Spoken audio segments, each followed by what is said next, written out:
toutes et à tous, bienvenue pour ce 21e épisode de la 7e saison de Cold Facts, un épisode riche en actualité, vous le verrez, puisqu'on va parler des trois clubs qui ont joué mardi soir, à savoir Genève Servette, une victoire super importante sur Lugano, Bienne, une victoire très importante aussi sur Zurich. Après, on passe au Paris sportif. Lausanne Hockey Club qui a battu Rapperswil 4-2, qui reste leader incontesté de cette National League et qui a engagé Brendan Perlini pour la fin de la saison et les playoffs, ce qui nous a fait mousser. On reviendra sur la démission de Nicolas Fleury comme chef des arbitres en National League. Et puis, on termine avec Ajoie et Fribourg, qui ont un tout petit peu moins d'actualité, mais on a quand même essayé de réunir ce qu'on avait sur ces deux clubs et répondre à vos questions. Et puis aussi, on a la sanction de Miro Aaltonen, qui a pris 1 mois de suspension pour usage de cocaïne et 1000 francs d'amende de la part de Swiss Sport Integrity.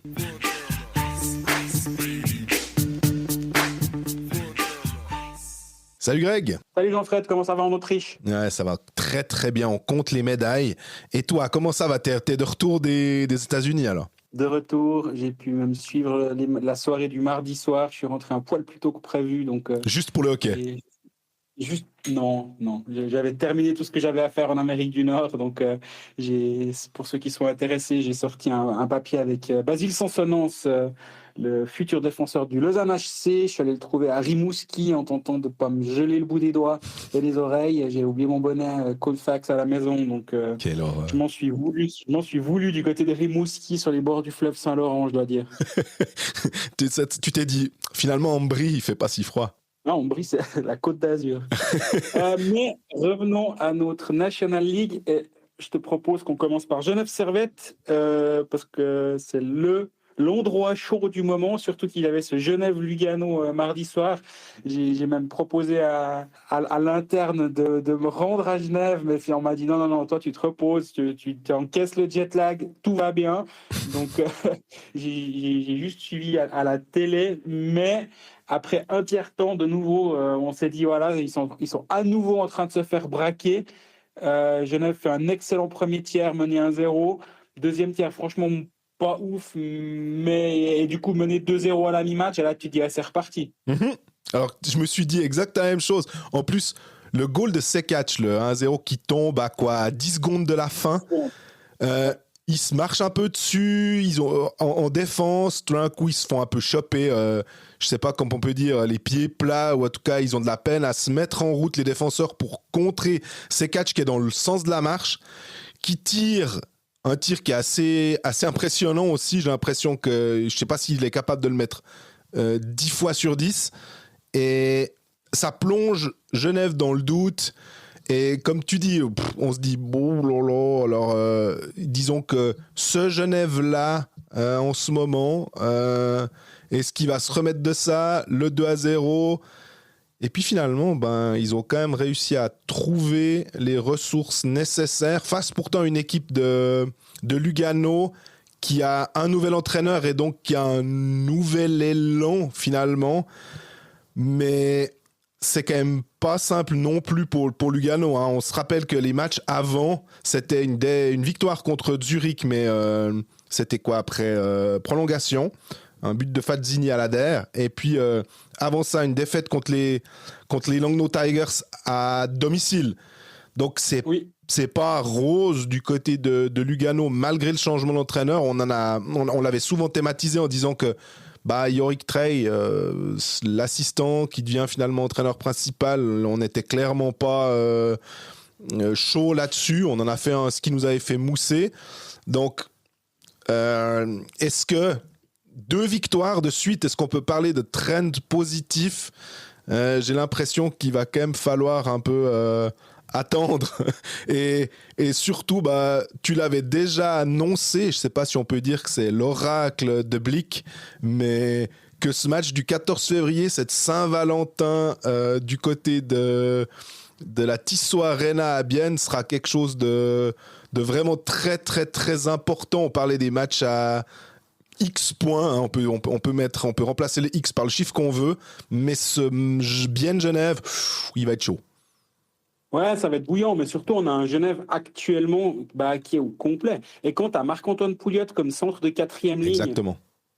et non un défenseur qui passait par là, épaulé par, et rien contre eux, mais Johan Imech et Christophe Cavalieri, c'est pas la même chose, quoi. Donc là, tu as une équipe de Genève Servette qui est complète. La ligne de centre, c'est Maninen, Jarvis, Richard, Pouliot.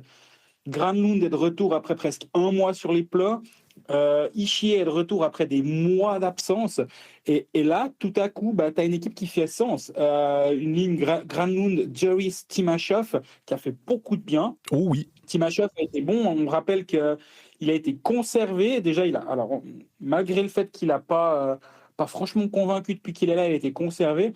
Après, quand on voit l'état du marché, et aussi comme on l'a thématisé la semaine passée, déjà, on a un Timashov qui a déjà utilisé sa licence. Donc, en fait, si tu le remplaces Timashov, tu grilles une licence supplémentaire pour finalement, il faut que l'upgrade il soit massif. Et si tu as un Teemu Pulkkinen, comme c'est le nom qui est sur le marché actuellement, est-ce que c'est vraiment un upgrade pas au-dessus de Timashov? Pas sûr. Je suis pas franchement sûr. Et tout le monde me dit, le marché est absolument désastreux cette année. Et j'ai l'impression que chaque année on me le dit, mais là il me semble que c'est encore pire. Donc à un moment, ils ont pris la décision de le conserver. Et sur ce match contre Lugano, alors il me semble qu'à ce micro ou dans nos médias respectifs, on essaie d'éviter les conclusions hâtives. C'est pas parce que Timashov a fait un bon match et a marqué un but plus une passe décisive sur le 1-2 que ça devient tout à coup un coup de génie de l'avoir conservé. Tout comme c'était pas une catastrophe depuis qu'il n'était pas là. On avait dit qu'il n'était pas bon, on avait dit qu'il n'était pas impactant. Mais là, en tout cas, sur ce match-là, la ligne de Timashov, Joris, Granlund a fait la différence, a été excellente. Et surtout, ça te permet d'avoir une profondeur de banc que Genève n'a jamais eu cette saison au meilleur des moments. Je regarde le line-up, hein. Artikainen, Maninen, Praplan, c'est tout sauf une première ligne ridicule. Timashov, Joris, Granlund, t'en as parlé. Ishier, Richard, Miranda, s'il y a Miranda aussi qui était de retour. Oui. Ça fait quand même une ligne. Elle pourrait être totalement qu'est-ce qu'on va dire, évidemment Ishii a pas joué cette saison quasiment, donc mais Patrick Fischer au mois d'avril, s'il devait faire une première sélection, d'avoir Ishii, Richard Miranda sur une ligne, ça pourrait totalement exister. Et puis Bertaggia, Pouliot, Loosely. Alors il y a finalement que Loosely qui est, je vais pas dire le vilain petit canard de cette ligne, mais et en défense.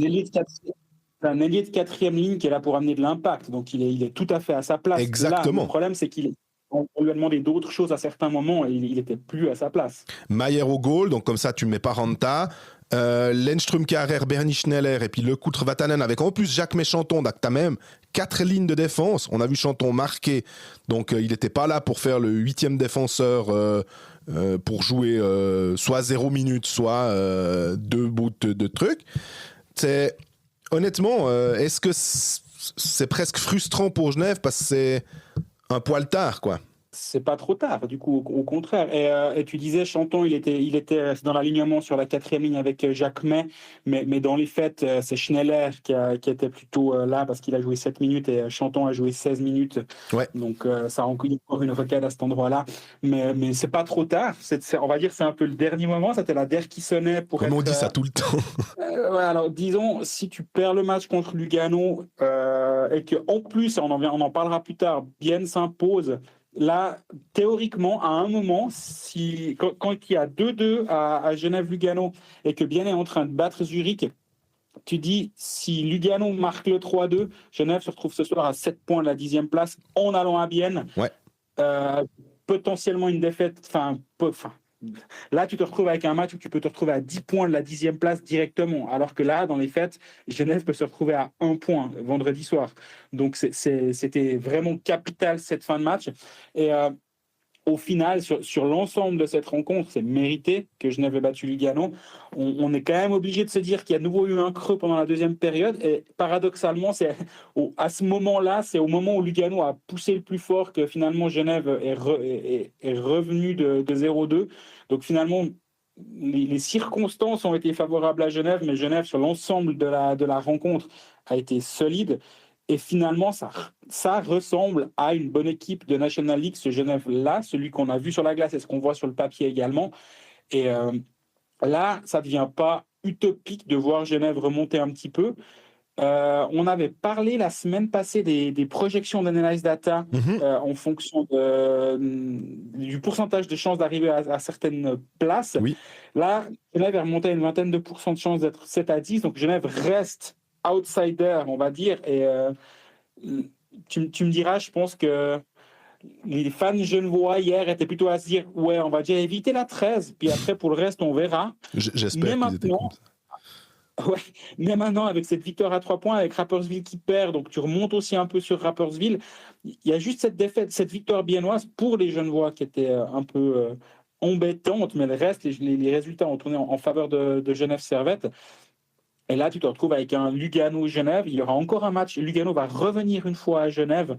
Et là, ça ne devient pas utopique de se dire Lugano peut se choper le HC Ajoie, le Julien Vauclair-Rico en play-out. Qui aurait imaginé ça avant le début de saison?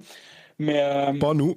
Globalement, ouais, moi, ce que j'ai vu de ce Genève-là, j'ai bien aimé. Et je pense qu'on a une équipe qui a du sens actuellement. Et tu me diras, bah ouais, mais ils sont en santé en fait. Non, mais c'est quand même incroyable de se dire qu'on est en mois de février puis qu'on en vient à des statements du style.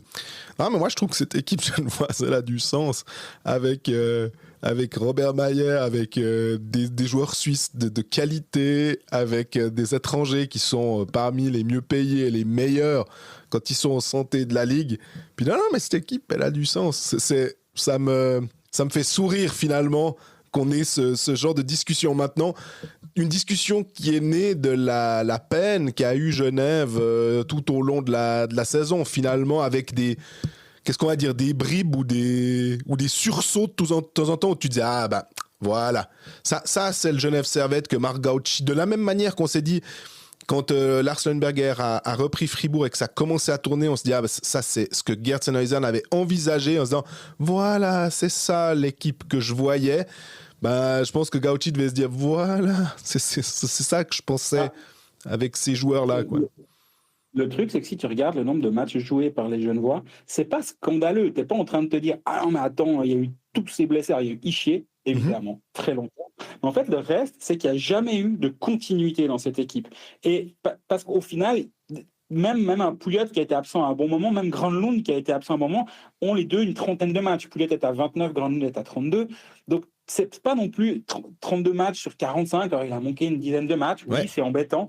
Mais le problème, c'est qu'ils sont beaucoup à avoir manqué 5, 6, 7, 8, 10 matchs. Vatanen est à 38, Miranda 37, Artikainen 35, Lenström 34, Carrère 33. Et en fait, le problème, c'est qu'il n'y a jamais eu 2 ou 3 matchs de suite, le même line-up et la possibilité de bâtir quelque chose sur le court terme, moyen terme et long terme. Il n'y a jamais eu ça, en fait. Ouais. Et si, sur cette fin de saison, tu as un Genève qui peut jouer au complet pendant 5-6 matchs, déjà, je pense que le top 10 est atteignable. Et surtout, là, tu commences à te dire, alors je vais beaucoup trop vite en besogne, mais en même temps, je trouve que si on parle que du match d'hier, on ne dit pas grand-chose. Mais là, tu peux commencer à te dire, ouais, non, cette équipe-là, construite comme elle est, on rappelle qu'en début de saison, sur le papier, c'est une équipe qu'on imaginait bien figurer au classement. Oui. Elle a tout le potentiel nécessaire. Je ne suis pas en train de dire que Genève va aller au titre, hein, attention. Mais en l'état, moi, je peux m'attendre à une équipe de Genève qui devient un petit peu menaçante. Et si tu es premier ou deuxième, tu commences à regarder le 7, 8, 9, 10, puis tu dis, ouais, alors personne ne nous le dira on the record, évidemment. Mais quand c'est Cloten, Langnau, Ambry, Bienne, tu dis, ouais, ben, on préfère que ce soit un des quatre là si Genève monte dans le top 10. Ouais, ça devient un peu embêtant d'avoir fini premier ou deuxième pour se choper Genève en quart de finale.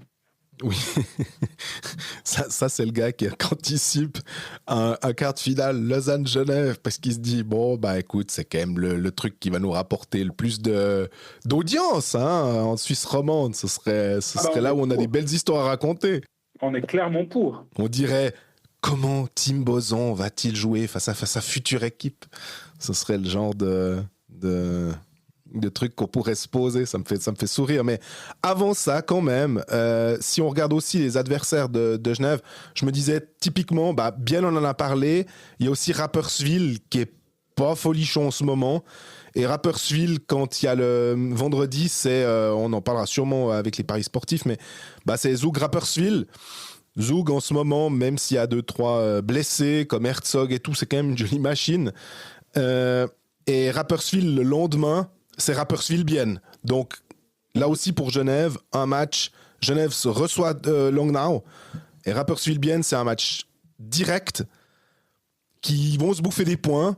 Donc oui. Vraiment là, Genève, en fait, s'il y a un moment où ils doivent être ultra concentrés, tout ce que tu veux, et prier pour qu'il n'y ait pas d'autres blessures et que le line-up de mardi soir soit le même vendredi et soit le même samedi, c'est bien maintenant en fait. Donc c'est le meilleur des moments. Marc Gauchi nous avait dit, on l'a écrit à Blick en fin de semaine dernière, qu'il allait engager encore un étranger supplémentaire. Donc on peut se poser la question, quel étranger tu engages, quel type d'étranger ou quel profil tu engages? un attaquant déjà. Ouais, après, moi quand je vois Vatanen depuis le début de saison, je suis obligé de me poser des questions. Parce que Vatanen, c'est la blague du Jean-Michel, quoi. Je l'avais faite avec Tom Ernest, ça serait resté, mais là, Vatanen, depuis le début de saison, franchement, c'est le mauvais cousin. Et de nouveau, contre Lugano, je ne l'ai pas trouvé flamboyant. Est-ce qu'à un moment, tu dois te poser une question parce que quand tu as Malinen, Granlund, Artikainen en santé, et en plus Timashov qui tient la route, Ouais. est-ce que tu n'engages pas derrière? Mais c'est dingue, quoi. Mais après, tu peux te dire, Le Coultre et Lenström sont capables de jouer sur les avantages numériques. Même Bernie, finalement. Est-ce que Vatanen est... c'est-à-dire que si Vatanen marquait autant de points, au moins en powerplay, alors est-ce qu'il accélère quand même le jeu? Il marque peut-être pas de points, mais il est très utile.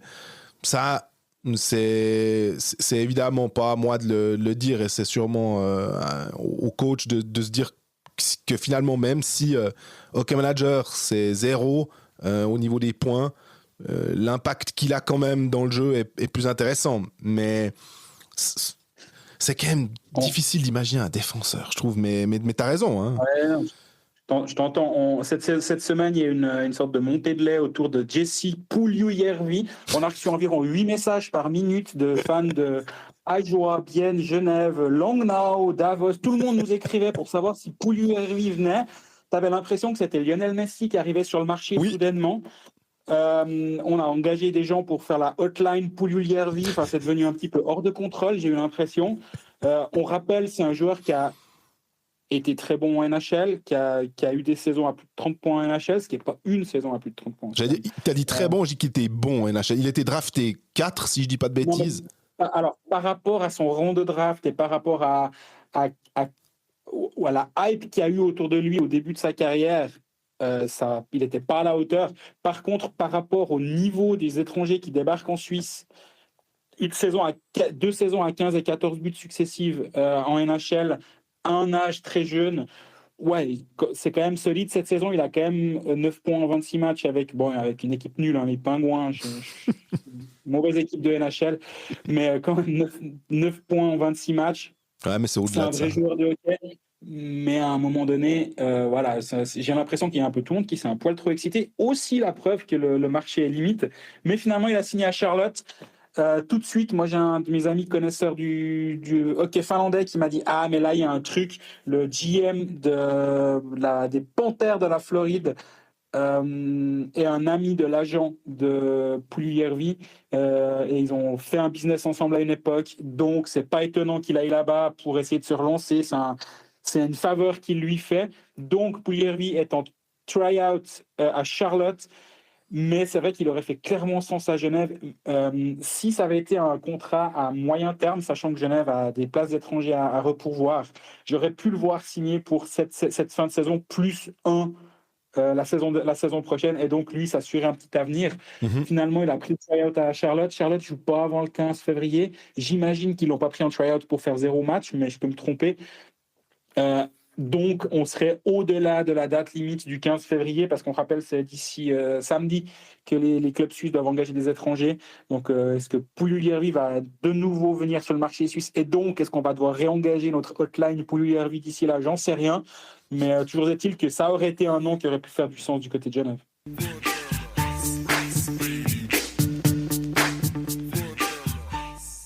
Passons à Bienne, si tu le veux bien. On a déjà un tout petit peu évoqué le club zélandais parce que vendredi, il y a ce match entre Bienne et Genève.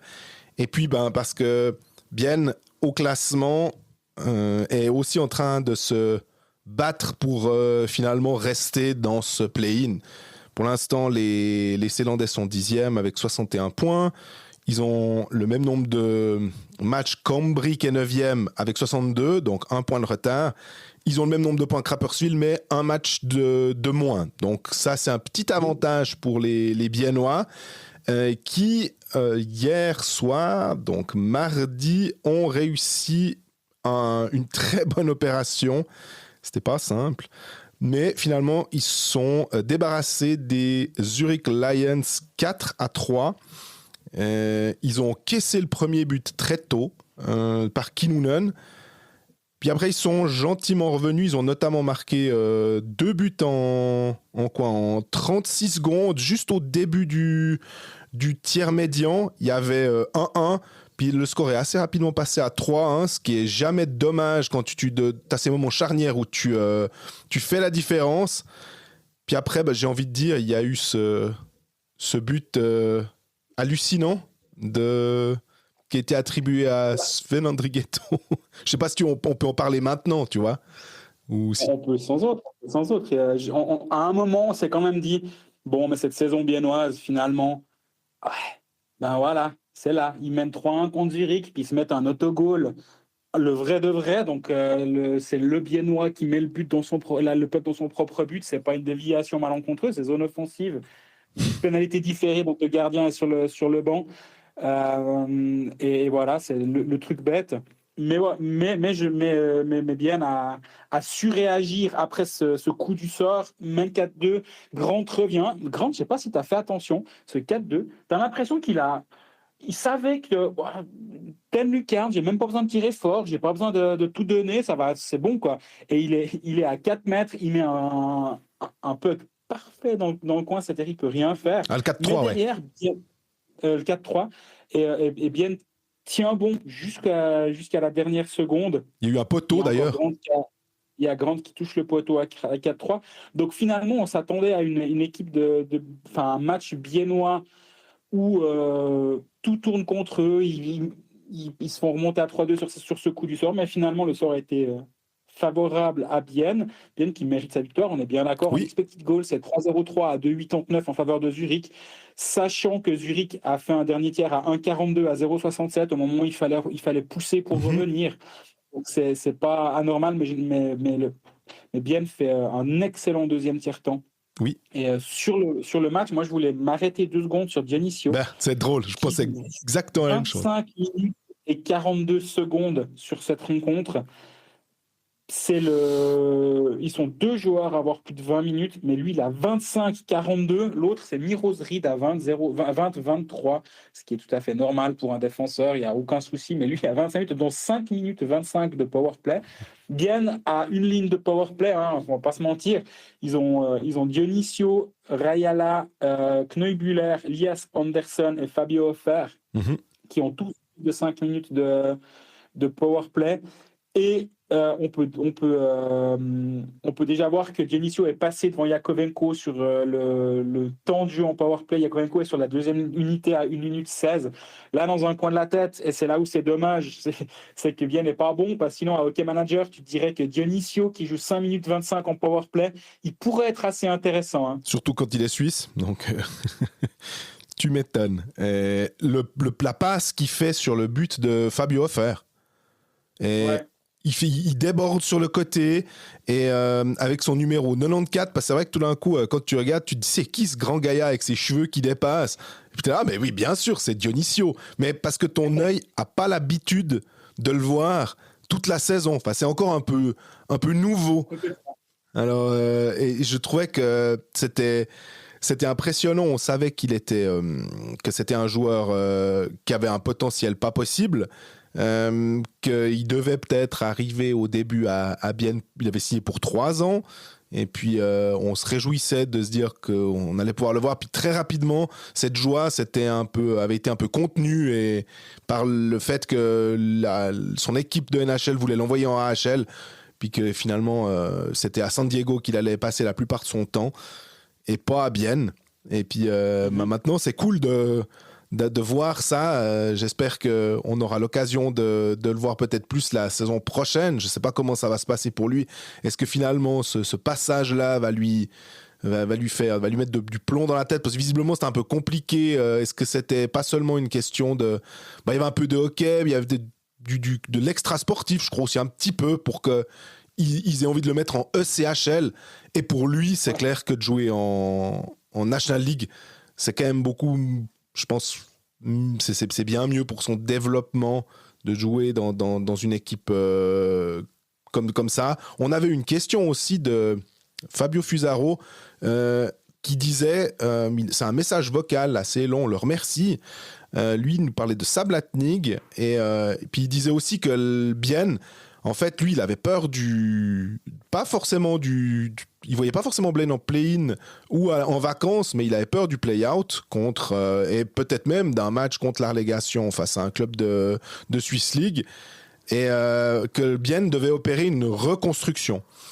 Et c'est vrai que là, le boulot de Martin Steinegger, on le dit assez souvent, hein, le marché, tu parles du marché étranger, est sec.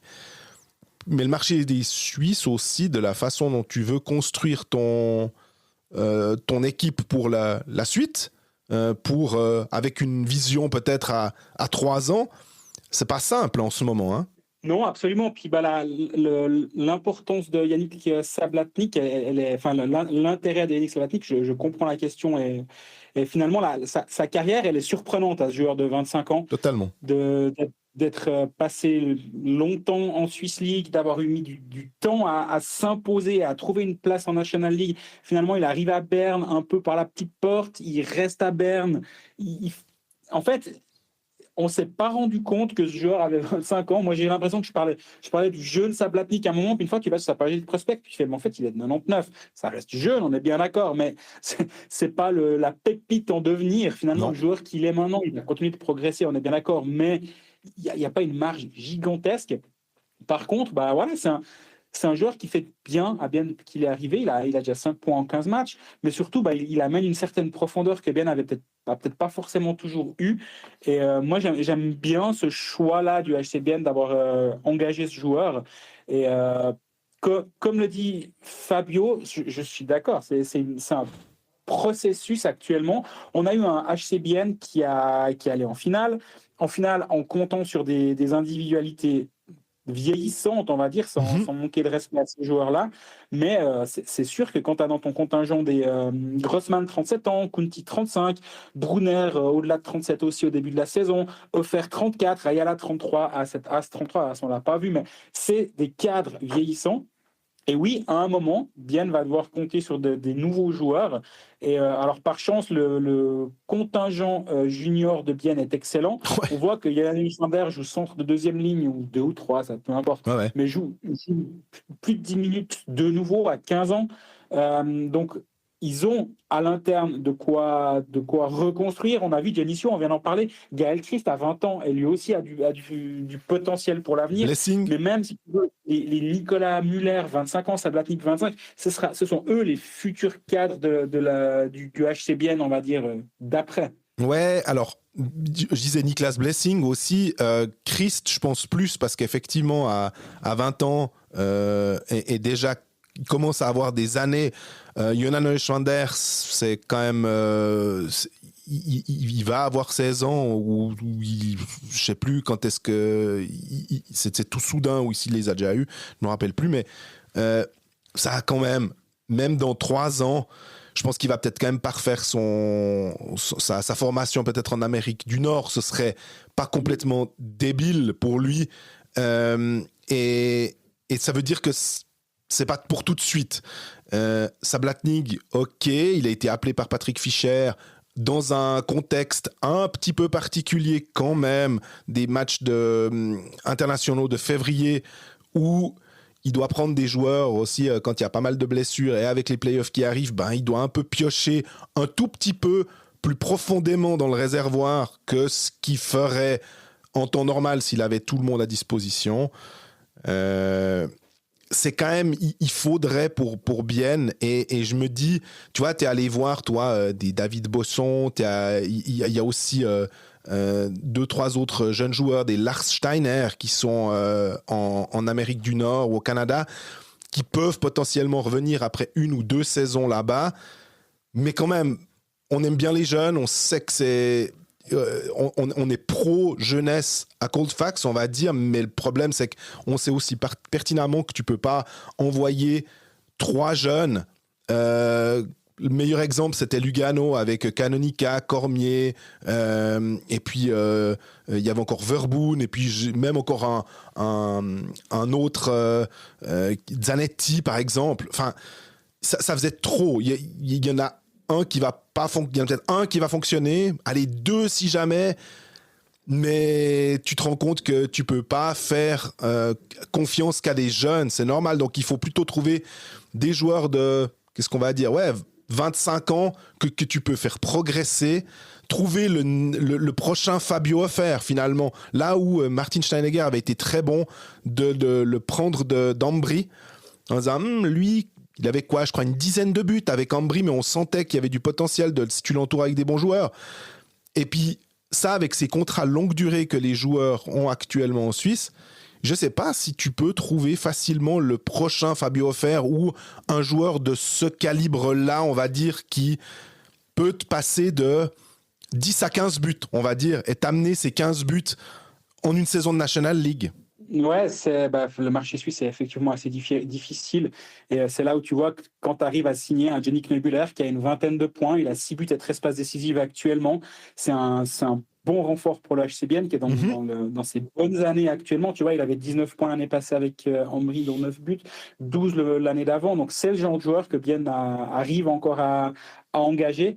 Et d'où l'intérêt, justement, et j'allais justement faire cette transition-là, de ne pas se tromper au niveau des étrangers. Et il y a une rumeur qui est, à mon avis, très solide sur Marcus Sylvegaard, attaquant suédois de 25 ans, qui devrait ou qui pourrait venir au HCBN la saison prochaine. C'est un joueur qui a joué toute la saison à AHL jusqu'à présent et qui vient de revenir en Suède, avec Cieux, pour la fin de saison, mais la saison prochaine il devrait être là. Il y a une connexion très forte entre ce joueur et Martin Philander, puisqu'il a joué 3 ans à Malmö sous ses ordres, Okay. alors que Philander est un assistant de Peter Anderson, donc l'actuel entraîneur assistant du Lausanne HC.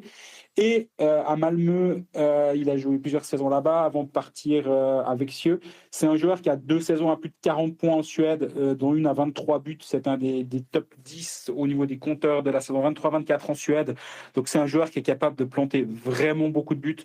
Donc ce serait une signature qui serait assez enthousiasmante, je dois dire. La Suède, on va dire, pour Bienne, ça s'est plutôt bien passé avec Lias Andersson. On se réjouissait de le voir. On disait des fois que c'était un peu le rare rayon de soleil. Il y avait Rajala, parce que c'est presque normal que Rajala plantent des goals et qu'ils sortent souvent bien de la mouise. Il y a évidemment Seteri, hein, on l'a assez évoqué, mais Elias Anderson, s'il n'avait pas été blessé, il fait quand même une jolie saison, et le but qu'il met hier, je crois que c'est Malguin qui se fait un peu attraper derrière le but en étant un peu, on va dire, fainéant ou flemmard, ou en tout cas il fait pas assez d'efforts, et il le paye tout de suite. Elias Anderson, c'est un joueur qui est vraiment intéressant, et je me réjouis de le voir sur une saison complète, parce que lui peut devenir aussi une des têtes de pont de Bienne. Ouais, non, absolument d'accord. Et là, sur cette fin de saison, il aurait une importance capitale parce que Bienne a quand même un effectif peut-être moins pléthorique que celui qu'on a pu voir. On en a parlé avant du côté du Genève Servette. Mais sur cette fin de saison, la ligne Eponiemi qui fait aussi un bon match contre Zurich en termes de points. En tout cas, j'avoue que j'étais plus sur ce Genève Lugano de manière malheureusement logique. Mais Eponiemi Anderson offert. Après, ça te condamne Rayala sur une ligne peut-être un peu moins offensive avec Chander et Sablatnik. Mais après, en troisième ligne, tu as Greco, Muller, Knebuller. D'ailleurs, on voit que Nicolas Muller a marqué un but sur cette rencontre, le capital 3-1. Je pense que l'association Anderson-Eponiemi, elle peut faire des étincelles. Eponiemi, moi, j'aimais beaucoup jouer la saison passée. Absolument. Fin de saison, j'avais pris dans mon hockey manager parce que je pensais qu'il était capable de vraiment exploser. Cette année, heureusement, je ne l'ai pas pris en début de saison parce qu'il vit une période un peu il avait une saison compliquée. Mais là, actuellement, ouais, cette reconstruction biennoise, elle va passer par des joueurs plus jeunes. Silvegaard, qui a 25 ans, pour peut-être être le futur Tony Rayala, sans comparer forcément les styles de jeu, mais ailier buteur, on va dire, ça fait complètement sens. Donc, à voir. Mais là, Bienne va au-devant d'un week-end pour le moins compliqué. Charnière. Ou charnière, pas compliqué forcément, mais en tout cas charnière avec la réception de Genève Servette pour pas la finale en vue du top 10, mais en tout cas c'est la finale pour Genève, pas pour Bienne. Si Bienne vient à perdre contre Genève, c'est moins grave que pour Genève, disons. Et Rapperswil le lendemain. En fait, si Bienne joue ces deux de ses trois principaux rivaux pour la suite du championnat et peut donc monter à 67 points en laissant Rapperswil et Genève à plusieurs longueurs. Donc, ouais, capital, c'est en tout cas crucial, charnière. Je sais pas, les mots sont nombreux, mais bien, c'est le moment aussi, on en parlait pour Genève, d'arriver de lancer un trend positif. Bienne a 5 défaites sur les 7 derniers matchs, mais vient d'avoir cette belle victoire contre Zurich, donc c'est peut-être le bon moment pour lancer une bonne dynamique. Jouer sport, un jeu de la loterie romande. On passe au pari sportif. On n'avait pas fait ça la semaine dernière parce que c'était l'équipe nationale. Ce coup-ci, on a une journée complète pour la Saint-Valentin avec 7 matchs. Comme ça, est-ce que tu vas me dire justement, on prend Bienne Genève, on essaye de faire les deux sur ce match très important, où on a quand même le droit de prendre autre chose? Ouais, ça donne envie, hein. Ça donne envie de parler de ce match, de parier sur ce match seulement. En termes de cote, Bienne Servette, c'est Bienne à 2,25, match nul à 3,80 et Servette à 2,45. Moi, je dois bien avouer que sur ce que j'ai vu de Genève mardi soir, j'aurais une tendance à vouloir jouer Genève. Mais après, tu me diras, ouais, mais mardi soir, Bienne a battu Zurich. Donc, sur ce qu'on a vu mardi soir, on a bien envie de jouer Bienne. Vu que ça va être un match tendu, on va jouer le match nul à 3,80, parce qu'on va tous gagner de l'argent, c'est ça? Je sais pas si c'était aussi simple que ça. Alors moi, j'aurais plutôt tendance à te dire, on touche pas finalement ce match parce qu'il y a trop d'inconnus. Et j'aimerais plutôt me diriger vers quelque chose qui me semble plus intéressant. Mais honnêtement, si on reprend les autres matchs, Ajoie Davos, je pense que la cote de Davos, elle doit pas être folichonne. Et puis Ajoie à la maison, c'est quand même... faut pas les négliger. Après qu'ils auront joué contre Zurich ce soir. Alors peut-être qu'il y aura un peu de fatigue. Je peux l'entendre. Je serais plutôt pour parier sur Ambry samedi soir contre Ajoie, avec Ajoie qui aura joué 3 matchs en 4 jours. Disons que si je devais vraiment... comme réflexion. Sur jouer sport. Cloton-Lausanne, forcément que Lausanne en leader, on y reviendra. À Cloton qui est dans une passe plus difficile, mais Cloton à domicile, bah voilà, mais je pense que la cote de Lausanne doit être à quoi? À plus de 2 quand même. Alors, Lausanne est à 2,15, le match nul à 3,75 et Cloton à 2,65. Moi, je mettrais juste une toute petite nuance. C'est à quel moment Lausanne va envoyer à nouveau Antoine Keller devant le filet. Ouais. Je ne dis pas que Lausanne perd avec Antoine Keller, mais si tu pars avec Page, c'est quand même pas la même chose qu'avec Antoine Keller sur ce qu'on a vu cette saison. Donc, je pourrais aussi voir à un moment Lausanne économiser ses forces ou certaines forces. Donc, à voir. Mais j'entends l'idée. J'entends l'idée. Sinon, il y a Zoug Rapperswil, à 1,75, Rapperswil à 3,40. Langnau-Ambry, Langnau à 2, Ambry à 2,90. Ça, c'est vraiment compliqué. De toute façon, Ambry fait un match sur 2, un match nul. Donc, une cote à 3,80 si tu cherches une valeur intéressante. Et je ne dis pas ça pour rigoler, parce que Ambry, c'est sur les 45 matchs, c'est 22 prolongations. Donc, on est vraiment à 1 sur 2 de la saison. C'est incroyable. Une poussière. Donc, 3,80 pour une équipe qui fait tout le temps match nul, c'est intéressant. Et on a Lugano-Berne, ça c'est compliqué. Lugano à 2,30, Berne à 2,45. Sur ce qu'on a vu, on n'en a pas parlé dans la partie Genève parce qu'on s'est concentré sur Genève. Mais Lugano fait de loin pas un mauvais match. Et je trouve que ce Genève-Lugano, c'était pas un match entre équipes du bas de classement. C'était un vrai bon match de hockey. Donc Lugano va mieux. Berne, c'est une bonne équipe aussi. Là, je ne toucherai pas. Moi, je crois quand même que je risque de m'amuser avec Bien Servette. Mais j'hésite entre le match nul et la victoire de Servette, honnêtement, actuellement. Ok, puis il reste un match, parce que je pense qu'on ne l'a pas encore, puisque Zurich joue mercredi, c'est Zurich-Fribourg. On n'a pas encore, tout comme on n'a pas encore les cotes de Davos-Ajoie pour la même raison, c'est-à-dire que le match Zurich-Ajoie a lieu avant, donc il n'y a pas deux matchs deux matchs de la même équipe avec des cotes, mais ce Zurich-Fribourg, là aussi, Zurich n'est pas dans une forme incroyable. Non, il y a la Coupe d'Europe qui vient.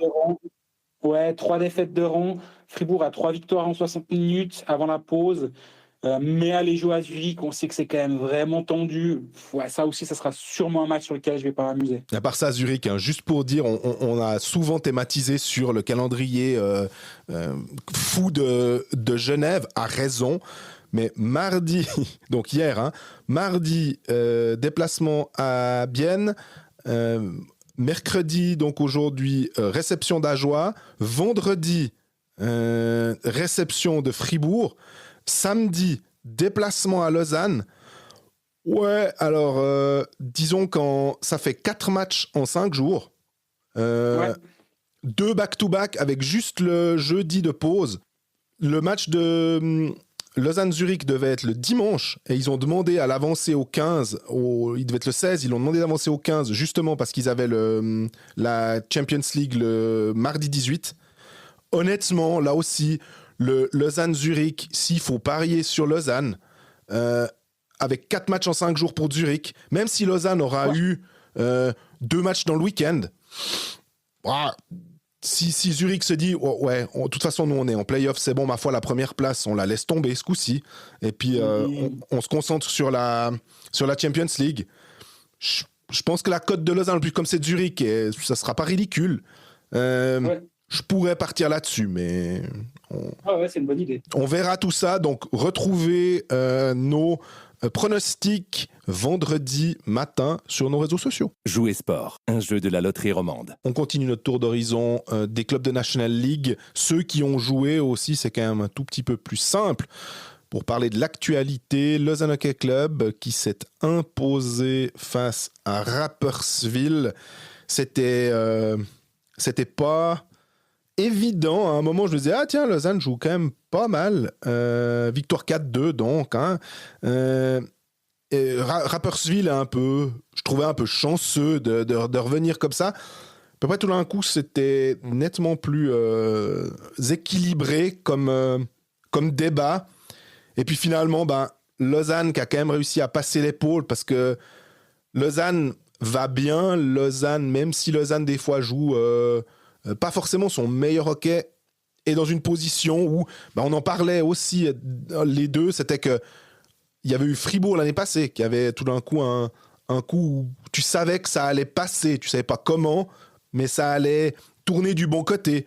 Et Lausanne, tu sais clairement comment, et ça tourne souvent du bon côté. parce que tout d'un coup, tu as des individualités qui font la différence. Tu as quand même un jeu de... Ouais, tu as tout qui va bien, c'est-à-dire une défense qui est relativement solide, une attaque qui est assez pléthorique dans le sens où il y a plusieurs joueurs qui sont capables de marquer. Si un joueur est blessé, si un joueur est un peu dans une forme un peu moindre, un autre va se lever. Enfin, le gardien tient bien la baraque. Donc là, Lausanne maintenant, c'est premier avec 46 matchs, donc 90 points, 8 points d'avance sur Zurich qui est deuxième et 2 matchs en moins. Donc techniquement, Zurich ne peut faire que 6 points. Donc Lausanne est vraiment clairement leader maintenant. Il n'y a pas cette espèce d'épée de Zurich Damoclès qui dit oui, mais s'ils gagnent leurs 18 derniers matchs qu'ils ont en retard, ils peuvent passer devant. Non, là, Lausanne est leader autant au point par match qu'avec même les 3 points virtuels ajoutés à Zurich pour chaque victoire. Donc effectivement, et tu disais, on sait qu'à un moment, Lausanne va passer l'épaule, mais tout simplement, et on l'a déjà bien thématisé quelques fois, je pense, Lausanne passe l'épaule parce que Lausanne est juste une excellente équipe de hockey sur glace et a à la fois la puissance collective pour faire la différence, mais également individuelle. Et c'est là où tu peux vraiment te dire que dans chaque problème auquel Lausanne est confronté, il y a toujours une solution. Et c'est assez impressionnant. Là, c'est 7 victoires en 8 matchs. Et comme tu l'as dit très justement avant, sans être franchement excellent actuellement dans le jeu en termes de statistiques avancées, c'est pas incroyable sur les 10 derniers matchs. Mais par contre, ça gagne. Et finalement, c'est ce que tu demandes à une équipe. Mais Lausanne, sur les 10 derniers matchs, c'est la 11e équipe en termes d'expected goals, avec 46,71% en leur faveur à 5 contre 5. Donc, c'est juste devant Genève, Bienne et Ajoie. Donc, sur le fond de jeu, c'est franchement pas ça. Mais, comme je disais juste avant, il y a toujours une bonne raison de trouver un moyen de gagner le match. Et Lausanne a peut-être actuellement un tout petit creux, c'est un bien grand mot. Tu me dirais, je viens de dire, il vient de gagner 7 en 8. Mais je parle vraiment pas des résultats et du score à la fin du match, mais juste du fond de jeu. 2,70 expected goals contre, c'est aussi pas franchement fou. Mais au final, tu as un excellent gardien, tu as des individualités qui peuvent faire la différence à tout moment, tu as un power play qui tient la route. Et finalement, c'est aussi simple que ça. C'est un bon gardien, un power play qui fait la différence et un box play qui tient la route. En même temps, c'est exactement la recette gagnante en play-off. Donc, c'est pour ça que l'équipe de Lausanne qu'on voit actuellement, je trouve qu'elle a tout pour plaire et elle a tout pour aller à un sacré bout. Mais est-ce que, justement, alors, je ne sais pas si je me fais l'avocat du diable, mais de dire que les statistiques avancées ne sont pas folles, est-ce que tu finis pas quand même par le payer à un moment en se disant, c'est... ce qu'on voit quand même d'une certaine manière, t'as un gardien qui te sauve des buts, t'as des attaquants qui ont peut-être un pourcentage de shoot un petit peu plus élevé, puis quand ça va un poil moins, tu peux avoir un retour de bâton, de manivelle ou de tout ce que tu veux, et que il faudra quand même gagner de manière plus convaincante. Mais je sais pas si ça a du sens de dire ça, où tu dis, mais les gars, non, stop, Jean-Fred, calme-toi, il y a ça, 7 en 8, quoi. Moi, ce que je vois sur les statistiques avancées, même si on a fait le constat, c'est pas extraordinaire en termes d'expected goals. Ce que j'ai dit avant, en fait, c'est les situations spéciales, c'est ce qui va te faire la différence à un moment ou à un autre. Et moi, je trouve que ça, c'est là où Lausanne aussi trouve parfois des solutions les soirs où c'est un peu plus compliqué. Et c'est pas le cas du match contre Rapperswil parce que Lausanne a eu absolument aucun but en powerplay. Mais les situations spéciales tiennent la route. Il y a eu si je dis pas de bêtises, un powerplay, c'est tout. Donc, Ouais, mais ceci mis à part, voilà, quand tu as un bon gardien, quand tu as des situations spéciales, tu vas te faire beaucoup de différences. Moi, ce que j'aime beaucoup, c'est l'efficacité du forecheck lausannois. Et je trouve que ça embête beaucoup les équipes. Et tu as vraiment l'impression que le plan de match est souvent juste. Moi, ce que j'en ai vu de ce match contre Rapperswil, tu as une pression qui est constante. Et moi, je trouve que cette équipe lausannoise, même si, je sais pas comment verbaliser ça, mais tu as l'impression d'une sorte de rouleau compresseur. Et c'est assez impressionnant parce que t'as de la physicalité à certains endroits. T'as une ligne avec Boson et Raffel sur la même ligne, ça doit être le cauchemar à jouer. Mais même un Payuniemi sur une troisième ligne avec Prassel, physiquement, c'est vraiment présent. Mais c'est pas juste une équipe physique, parce que justement, tu as une première ligne qui est Ria Suomela Oksanen, qui est excellente. Ouais. Finalement, ouais, le puzzle lausannois est déjà bien comme ça, et il n'est pas complet surtout. C'est là où c'est intéressant, c'est que tu as encore 2-3 joueurs qui sont sur les plots actuellement. Ben, on n'en a pas encore parlé parce que c'est tombé après, ça faire le dernier épisode. Koukanen est absent, il va être remplacé par un autre étranger, alors on verra ce que ça va donner. Rochette n'était pas présent, annoncé blessé dans le match contre Rapperswil, il a déjà dû renoncer à l'équipe de Suisse en raison d'une blessure. Honnêtement, je n'ai pas l'information sur ce qu'il a, mais j'essaie de chercher, je vais essayer de la trouver, peut-être à lire sur Blick plus tard.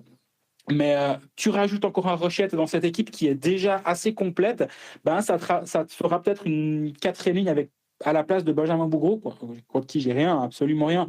Mais peut-être qu'à la place d'un Benjamin Bougreau, tu pourrais peut-être avoir un centre, un Prassel sur une quatrième ligne qui amène justement un peu plus de physique à cet endroit-là, et Rochette qui reviendrait sur une 3 avec Fuchs et Payuniemi ou un autre étranger. Et je disais Lausanne qui va engager encore un étranger, mais finalement, Oksanen Suomela, c'est une évidence qui ne bouge pas. Raffel, j'ai même pas envie d'en parler sur les playoffs. S'il est apte à jouer, je ne sais pas si c'est le premier nom sur la feuille, mais pas bien loin. Tes deux défenseurs, Skleniska et Bayreuther, tiennent la route. C'est la question, c'est Payuniemi ou pas, finalement. Je pense que c'est là qu'il y a une marge de manœuvre. Mais sur une série de playoffs, moi, j'aime bien avoir un Payuniemi, parce que je trouve que c'est un type de joueur qui me plaît. Alors oui, c'est pas celui qui va peut-être marquer le plus de points, mais par contre, sur une série de playoffs, je pense qu'il peut te faire une sacrée différence. On a d'ailleurs une question de Sébastien Staub. Que pensez-vous de l'implication de Payuniemi au LHC? Beaucoup l'entendaient gros comme une montagne et sa saison est assez décevante, je trouve. Il a l'air frustré face au but. Il donne l'impression d'être résigné. Je me demande s'il n'a pas la tête déjà à son probable futur transfert dans un autre club. Pourtant, quand on est premier du championnat, on devrait être plus motivé, il me semble. Il donne l'impression de n'avoir jamais trouvé sa réelle place dans cette équipe. Qu'en pensez-vous? Je trouve un peu dur, justement. Je sais pas, après chacun a les attentes que génère un transfert. On va dire que quand tu peux engager Granlund à Genève, quand tu peux engager Elias Andersson à Bienne, quand tu peux engager Sørensen à Fribourg, bah forcément que les attentes sont liées aux joueurs et au point qu'il a fait ailleurs. Payuniemi, je pense que on attendait beaucoup du côté de Lausanne parce qu'il avait joué avec Koukanen. Et on se disait, Oksanen, on attendait beaucoup de son duo avec Suomela. Et puis, c'est surtout les attentes liées à ça. Et j'ai l'impression que les attentes sont aussi liées à la production offensive, simplement bêtement de regarder les points. Et je critique pas Sébastien, parce qu'on a toujours été comme ça. Et j'ai l'impression que même les agents qui vont te vendre un joueur disent, mais regarde, il a quand même mis tant de points en championnat de Finlande ou de Suède. C'est pour ça que je te le vends à ce prix-là. Donc, non, je trouve que en play-off, tu parlais de Raffel qu'on met sur la ligne. Moi, je pense que effectivement, Payuniemi, il peut être très utile. Qui c'est qui va remplacer Koukanen? On l'a juste évoqué. Tu l'as évoqué de manière très drôle pour ceux qui. Attends. On y viendra juste après. Je voulais juste enchaîner sur Payuniemi. J'ai pas pu t'en parler, mais j'étais en train de regarder les statistiques. Payuniemi, c'est hormis Hammerer et Bougreau, mais c'est le troisième attaquant en termes de buts, d'expected goals contre, quand il est sur la glace, avec 2,09. Et c'est franchement, sur les 10 derniers matchs, c'est excellent en fait. Payuniemi a un impact défensif. Alors oui, offensivement, c'est peut-être pas vraiment au niveau qu'on pouvait peut-être l'attendre. Ça, je suis tout à fait d'accord avec Sébastien. Par contre, je pense qu'il a d'autres choses à apporter au Lausanne HC. Et tant que tu peux compter sur tes premières lignes, et il est peut-être pas en troisième ligne par hasard avec Fuchs et Prassel, et non avec Suomela et Oksanen à la place de Ria, parce que quand tu peux compter sur Ria, Suomela, Oksanen, Boson, Jäger, Raffel, bah finalement d'avoir cette troisième vague avec une ligne qui est défensivement tenue par un Payuniemi, avec Fuchs au centre et Prassel, bah finalement, tu comptes peut-être pas forcément sur cette équipe, sur cette ligne-là pour te sortir de la gonfle offensivement. Par contre, si tu peux l'envoyer contre une bonne ligne adverse et puis tenir défensivement aussi grâce à son travail, au travail de Payuniemi, bah ça peut aussi être l'une des raisons pour lesquelles tu as une équipe qui donne cette impression de puissance permanente, en fait, parce que tu as 3 lignes très solides défensivement, voire 4. Absolument. Et excuse-moi, j'avais juste mentionné Puljujarvi parce qu'on en a parlé pour ceux qui n'écoutent pas tout l'épisode. On en a parlé du côté de Genève parce que tu l'as dit avec beaucoup d'humour qu'on avait la hotline Puljujarvi parce qu'on a reçu plein de questions de est-ce qu'il va venir en Suisse? Est-ce qu'il va venir en Suisse? Où est-ce qu'il va? Et puis finalement, comme tu l'as dit là, il a re-signé en AHL. Ceux qui veulent avoir un peu plus de précision sur l'histoire de Puljujarvi, vous écoutez la partie sur Genève parce qu'on va pas tout répéter. Et par contre, il n'empêche. Si vous voulez viser. Et d'ailleurs, la prochaine fois qu'il y a une rumeur sur un joueur qui vient en Suisse, finlandais ou autre, n'hésitez pas à postuler pour rejoindre Colfax, pour répondre aux nombreux messages de gens qui veulent savoir si on en sait plus, parce qu'on cherche des gens pour répondre. Mais tout ça pour dire que je peux totalement comprendre la question des gens parce que Kuokkanen, on l'a dit sur les plots, donc il faut et Foust c'est pas caché qu'il était aussi à la recherche. Je pense même avant que Kuokkanen ne tombe au combat, qu'il était en se disant que mieux vaut avoir un peu trop que pas assez si jamais. On se souvient quand même des playoffs de l'année passée, même Kovacs qui jouait pas forcément beaucoup en saison régulière, qui avait été utile en playoffs. Donc il faut pas se priver de ça. Ouais, l'absence de Kuokkanen, la blessure de Kuokkanen jusqu'en fin de saison, même si on a émis quelques réserves sur ce joueur. Je pense que c'est pas un mauvais joueur, mais quand on parle de joueurs d'impact qui vont te faire une différence à un moment, qui peuvent justement t'aider à avoir du succès, moi je pense pas que c'est Kuokkanen. J'avais cette impression que oui. J'avais cette impression que par rapport à celui qui était à Fribourg et qui avait été relégué en tribune durant les playoffs, il avait peut-être pris du volume en ayant joué une saison déjà cette expérience fribourgeoise, une saison supplémentaire en Suède où il a eu un vrai rôle majeur. Mais 25 points en 35 matchs et même au-delà des points, parce que justement, je pense que l'impact de Pajuniemi, qui est finalement en termes de scoring plus ou moins le même que celui de Kuokkanen, je trouve qu'il est presque plus important. Kuokkanen, je le vois plus comme un Mitläufer, comme on dirait en Suisse allemande, ou un de ces joueurs qui va t'aider à gagner quand tu gagnes déjà. Je ne sais pas comment dire ça, tandis que Pajuniemi, je pense qu'il peut avoir plus d'impact. Donc, alors, à aucun moment, je vais quantifier quelle blessure est plus dommageable que l'autre. C'est embêtant de perdre un étranger à ce moment de la saison, peu importe son identité. Mais là, John Foust a peut-être l'occasion d'amener un profil peut-être avec un peu plus d'impact offensif, ce qui peut être utile à un moment ou à un autre. Tu disais Kuokkanen, pourquoi par rapport à Pajuniemi, c'est peut-être minimisé, on va dire l'absence, et encore, on fait attention à nos mots, hein. Mais je me dis juste que d'avoir Fuchs, d'avoir Rochette en tant que joueur suisse, un peu créatif, capable de faire des bonnes passes, capable de jouer sur le power play, ça peut un tout petit peu faire en sorte que l'absence de Kuokkanen est moins importante. Par contre, d'aller chercher quelqu'un à un profil différent, j'ai l'impression que ce profil de Kuokkanen, tu peux d'une certaine manière le retrouver en Rochette et Fuchs. Je sais pas ce que t'en penses. Ouais, je suis d'accord. On l'a quand même pas mal thématisé. C'est quand même une équipe qui a une profondeur offensive, notamment et aussi grâce à ses attaquants suisses de qualité, avec Ria, Jäger, Boson, Rochette qui était absent, Fuchs.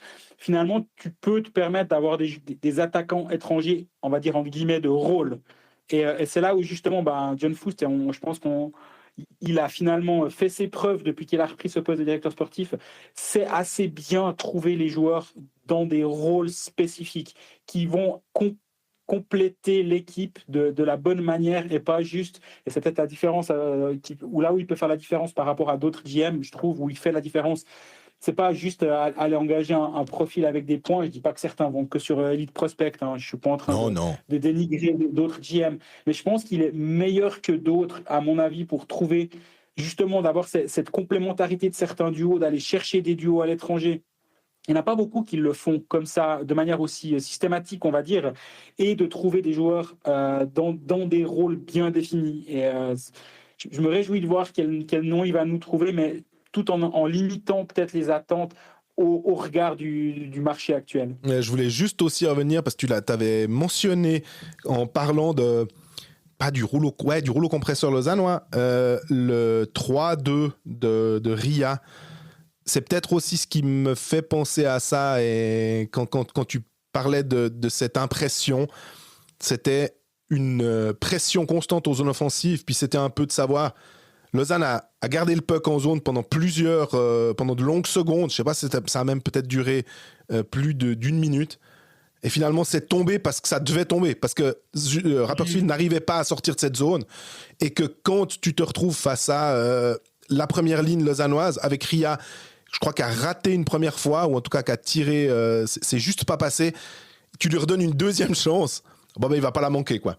Ouais, non, de ce que j'en ai vu et de ce qu'on voit, même depuis un certain temps, j'ai l'impression que ceux qui écoutent Colfax régulièrement, il me semble que ça fait un bon moment qu'on est complètement convaincu par cette équipe. Et en fait, ce qu'on voit sur la glace est plus impressionnant que ce qu'on peut lire sur les statistiques, mais aussi, et je pense qu'il faut tempérer ces 10 derniers matchs où j'en ai parlé avant, où c'était pas au niveau du... Si on voit la différence entre le Lausanne sur le classement et au niveau des statistiques, la période actuelle en termes de gestion des énergies, elle est aussi importante parce qu'il reste plus que 6 matchs à Lausanne avant la fin de la saison régulière, et les playoffs commencent dans un mois. Et aussi le travail qui est fait par le coaching staff, et je ne parle pas de Jeff Ward, mais aussi d'entraîneur physique, est très précieux actuellement. Et c'est là que tu peux aussi mettre une base pour les playoffs. Et donc, tu n'as pas besoin de cravacher actuellement, et ça peut aussi expliquer peut-être qu'à ce moment-là, Lausanne ne joue peut-être pas son meilleur hockey, on va dire, mais malgré ça, arrive à gagner des matchs, et tu te retrouves à gagner un match contre Rapperswil avec Glauser à 21 minutes, avec Sklenicka à 20 minutes. Mais sinon, tu as tout le monde qui est entre 15 et 17. Mm-hmm. Ça, c'est hyper précieux. Et en play-off également, si tu veux aller loin en play-off, tu dois pouvoir compter justement sur des joueurs qui jouent de 16, 17, 18 minutes, et sans devoir pousser. Suomela, il a 16-35 contre Rapperswil. Et c'est comme ça que tu vas pouvoir aussi faire une différence. On l'avait vu l'année passée dans les playoffs, et on en a beaucoup parlé, je pense, contre Davos, de la différence qui avait été finalement presque plus physique que technique, même si je pense que Lausanne était la meilleure équipe, mais c'est physiquement que Lausanne a gagné la série contre Davos. Et c'est peut-être maintenant aussi, et durant toute la saison finalement, où tu as une équipe qui est managée de manière sereine, et qui est managée en gérant les énergies et en gérant toute la saison, ça finalement. Et tu me diras, c'est plus facile d'être leader et donc de pouvoir dire ouais, maintenant on a tout le monde 16 et 18 minutes. Bah oui, mais d'être à cet endroit-là, parce que Lausanne a mérité d'avoir cette chance-là, et donc Lausanne va jouer en étant, je pense, mathématiquement pas assuré d'être 1 ou 2, mais en finissant, ils vont évidemment finir premier ou deuxième de la saison régulière. Ils vont jouer une équipe qui sort du play-in, donc qui va être physiquement émoussée. Et Lausanne, c'est une des meilleures équipes justement dans la profondeur, et c'est là où ça va faire la différence, à mon avis, dès les quarts de finale. Breaking news, Greg. Je crois qu'on a un nouvel étranger du Lausanne Hockey Club. Ouais, alors on se réjouit de voir ce que John Foos va faire. Visiblement, il doit nous entendre pour communiquer pendant Colfax. Donc 10h30 au moment où on enregistre, Brendan Perlini signe jusqu'en fin de saison. C'est pas un nom inconnu en Suisse. Ailier de 28 ans, qui a fait déjà un petit passage par Ambry Kyoto en saison 20-21, 21 matchs, 16 points, 9 buts, 7 passes décisives. Cette saison, il était au Spartak Moscou, il a joué que 4 matchs, 1 passe décisive, il allait chercher des roubles en Russie, visiblement ça pose plus de problème à personne. Et je critique pas Lausanne parce que tout le monde le fait, qu'on soit bien d'accord. Mm-hmm. Mais visiblement là on est passé à autre chose. Il n'y a plus que la Suède et la Finlande qui s'en émeuvent. C'est un joueur offensivement intéressant. Il a, je pense déjà, je disais, vu le marché actuel, à mon avis, tu peux difficilement faire mieux. 260 matchs de NHL, 81 points dans 50 buts, près d'un point par match. Allez, non, j'exagère. 0,73 points par match en AHL, dont 44 buts. Donc c'est clairement un ailier buteur. Honnêtement, je pense... Alors, le seul bémol qu'on pourrait y mettre, c'est qu'il a joué que 4 matchs cette saison. Donc, pourquoi il a joué que 4 matchs cette saison ? le communiqué de presse mentionne qu'il sera à disposition du coaching staff une fois son permis de travail reçu. Alors, en général, c'est pas trop un problème, ainsi que la visite médicale effectuée. Donc, je pense que je fais assez confiance aux Lausanne HC pour gérer la forme du bonhomme. Et au pire des cas, il doit être prêt dans un mois, il doit pas être prêt maintenant. Oui. Donc, c'est pas un souci, j'ai l'impression. Non, Brendan Perlini, en plus, il avait été drafté numéro 12. Hein. C'était un prospect qui était vu très très haut par les scouts de NHL en 2014. Mais là, effectivement, quand tu regardes les... Alors, c'est bien, il était au Charlotte Checkers, mais l'année passée. Donc, c'est pas Puljujarvi, mais c'est Brendan Perlini. 4 matchs, que tu disais, 1 assist. On sait pas trop quoi penser, mais par contre, ce qui était drôle, c'est que on en parlait avant, sans savoir ça, et on parlait de gabarit. Et 1m92, 96 kg, on se disait, tiens, il y a Rochette, il y a Fuchs comme joueur technique pour Kokkanen, peut-être aller chercher un gaillard un peu plus solide, finalement, pour les playoffs. Et finalement, je me dis, ça va, on n'est pas les plus malins, mais au moins, on n'est pas non plus les plus couillons quand il s'agit de définir ou déterminer ce qui pourrait être bien pour un club, quoi. Ouais, non, je pense que vu l'état du marché, tu ne pouvais pas faire mieux. Lausanne a trouvé quelqu'un pour terminer la saison. Ils avaient prévu. Voilà, on verra l'aspect physique, mais avec un mois de préparation pour les playoffs, il devrait être là en bonne forme, j'imagine. Sinon, Lausanne ne l'aurait de toute façon pas engagé. Hein. Donc là aussi, on fait confiance au staff en place. Disons que John Foust a obtenu le bénéfice du doute, ou plutôt le droit à un préavis positif, vu ce qu'il a fait ces dernières saisons.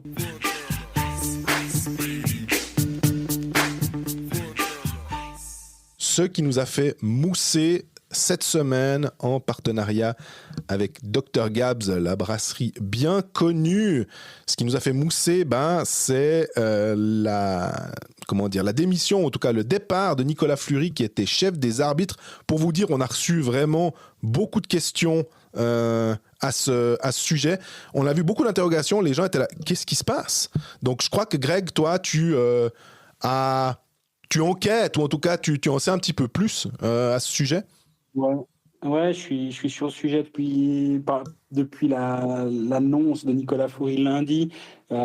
J'ai directement été contacté par pas mal de gens dans le milieu de l'arbitrage, entre des gens qui sont sur la glace, entre des gens qui gravitent autour des arbitres, qui m'ont contacté spontanément pour me dire, pour m'expliquer leurs problèmes et leur mal-être, on va dire, de manière anonyme, parce que certains sont sur la glace, donc ils me disent volontiers ce qu'ils pensent, mais ils ont un peu de peine à dire en leur nom, et ça je le respecte et je le comprends.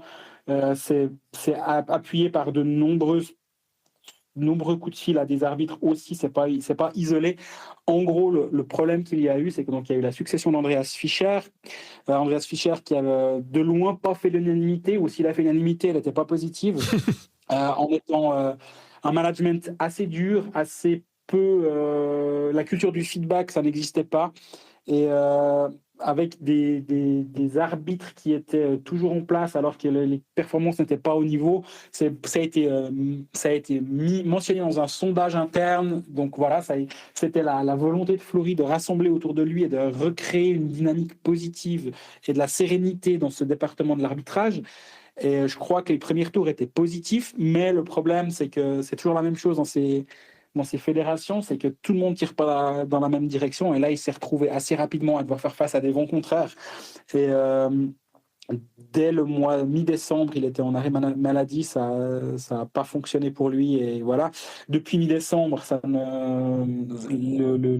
le département de l'arbitrage est en autogestion, avec Philippe Ritz, l'ancien défenseur qui est dans l'arbitrage et qui était le bras droit d'Andreas Fischer, qui est devenu le bras droit de Nicolas Fleury. Est-ce que lui voulait être pas le bras droit, mais le cerveau, c'est très possible.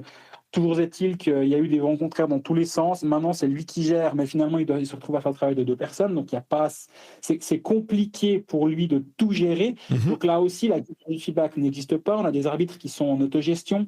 On a des arbitres étrangers qui viennent faire des piges en Suisse, parce que c'est la dernière année du contrat, où il y en a encore une, je ne sais plus, avec certaines ligues étrangères. Donc, on se retrouve avec des arbitres de l'étranger qui viennent en Suisse et qui ne sont pas formés à l'arbitrage, à la ligne suisse. Donc, de temps en temps, tu as des matchs où tu ne comprends pas pourquoi, mais il y a des trucs qui sont sifflés qui ne seraient pas le reste du temps. c'est vraiment difficile comme situation. Et la situation actuelle, c'est que Nicolas Fourie et la Swiss Ice Hockey Federation se sont séparés d'un commun accord.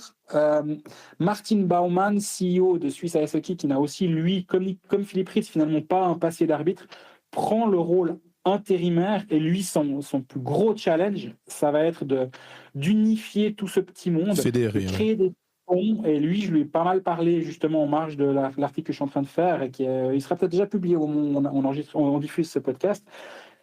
Il va devoir créer des ponts et ramener une certaine sérénité dans un domaine qui en manque cruellement depuis de nombreuses années. Et au final, c'est là où c'est le problème, c'est que ça fait des années qu'il n'y a aucune cohérence dans le domaine de l'arbitrage en Suisse, il n'y a aucune ligne.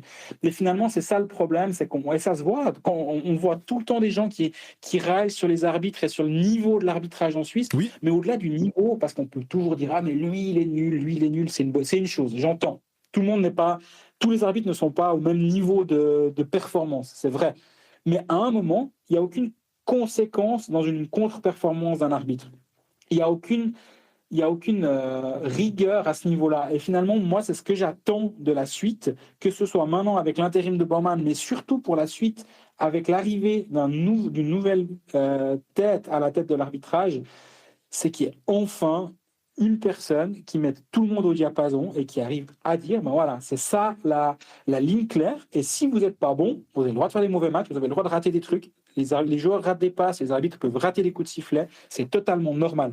Par contre, le derby Lugano-Ambry de mardi prochain, navré, c'est pas toi, monsieur X, qui est pas bon actuellement. Toi, tu vas plutôt aller faire un match moins en vue, mais les gros matchs, c'est les meilleurs arbitres. Et ça n'arrive pas en Suisse depuis de nombreuses années. Et il faut absolument que ça change. Et le problème actuellement qu'on a, c'est que les playoffs sont dans un mois et on se retrouve avec l'une des parties les plus importantes, parce que maintenant on va voir comment ça parler de l'arbitrage tout le temps, qui est dans un flou absolu. Et le timing est catastrophique. Et en coulisses, maintenant, il y a une crainte immense, c'est que ce soit Philippe Ritz qui prenne la tête de ce département. Philippe Ritz est visiblement très bon avec les dirigeants, avec l'entre-gens au niveau des GM, ce qui est pas du tout négligeable. Mais par contre, au niveau tactique, technique pur de l'arbitrage, c'est pas son rôle. À la base, il n'est pas arbitre, et ça veut pas dire qu'il peut pas être dans un poste au niveau de l'arbitrage, pas du tout. Mais par contre, il faut une personne qui vienne du CERAI, ce qui était Nicolas Fourie, mais on ne l'a pas mis dans ce poste où il doit gérer les arbitres. Enfin, si, il devait gérer l'officiating, le département des arbitres, et pas finalement les arbitres sur la glace. Ça, c'était Ritz qui le faisait. Et c'est une erreur. Et un Nicolas Fourie aurait dû être à la place d'un Philippe Ritz et gérer la culture du feedback. Faire en sorte, être finalement l'entraîneur de l'équipe des arbitres et pas le directeur sportif des arbitres, on va dire ça comme ça, pour faire une comparaison avec un club de hockey sur glace. Et là, on a mis Nicolas Fourie, directeur sportif des arbitres, et Philippe Ritz, entraîneur des arbitres.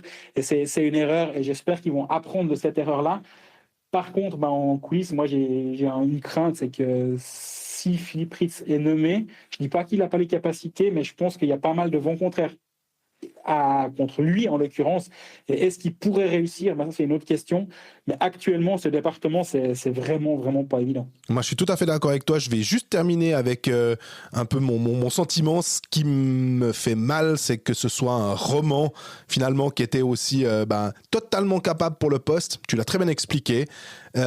Et ça va remettre finalement peut-être aussi au milieu du débat le schisme qu'il peut y avoir, le Röstigraben entre les Alémaniques et les Romans. Et ça, je trouve que c'est dommage que ça puisse peut-être potentiellement revenir sur le tapis.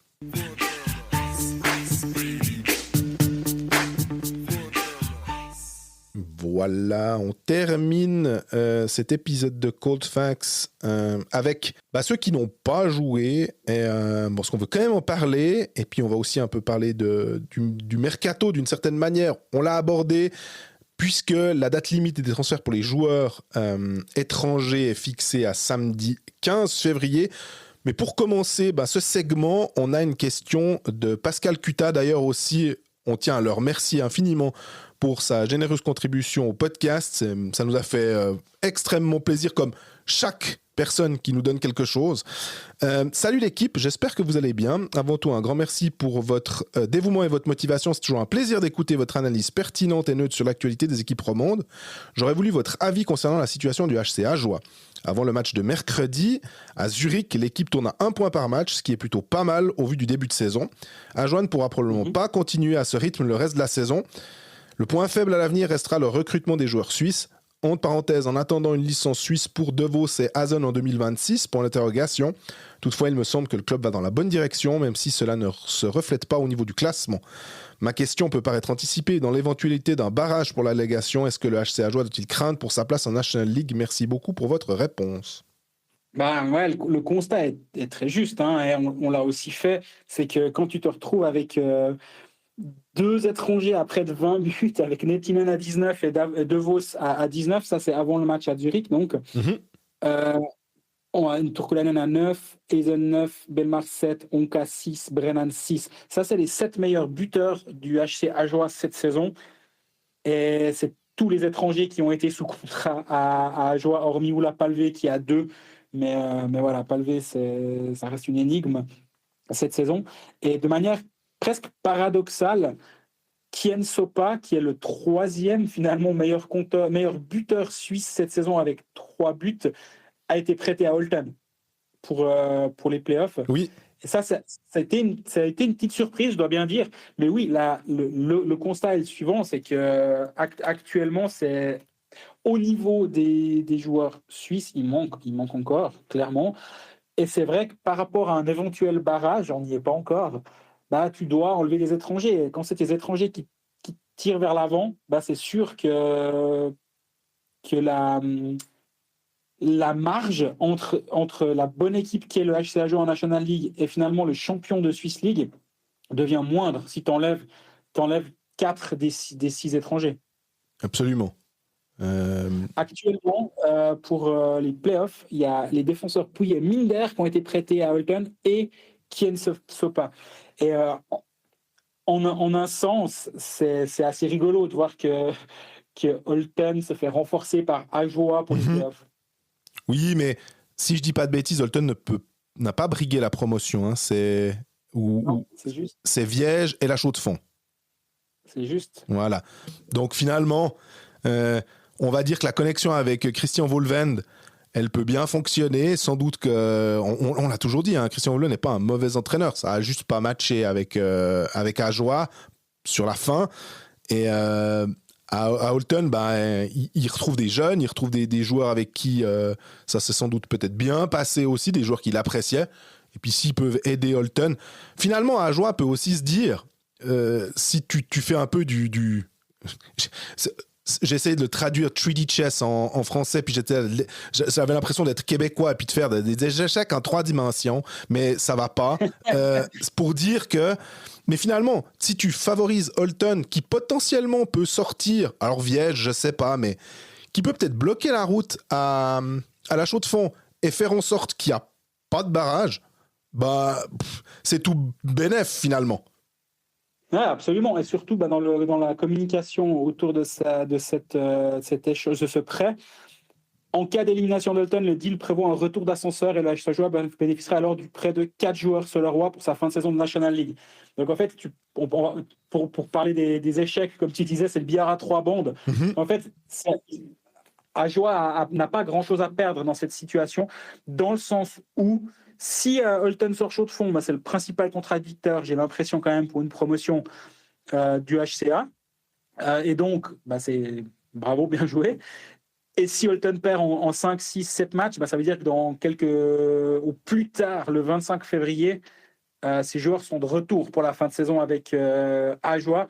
Et pendant ce temps, ils ont obtenu un peu de temps de jeu et ils ont peut-être joué du hockey, peut-être joué plus de minutes que ce qu'ils auraient joué à Ajoie. Donc, même si elle est surprenante, cette nouvelle, j'arrive à en faire sens, disons. Absolument. Et en parlant des joueurs suisses, moi, c'est un constat que...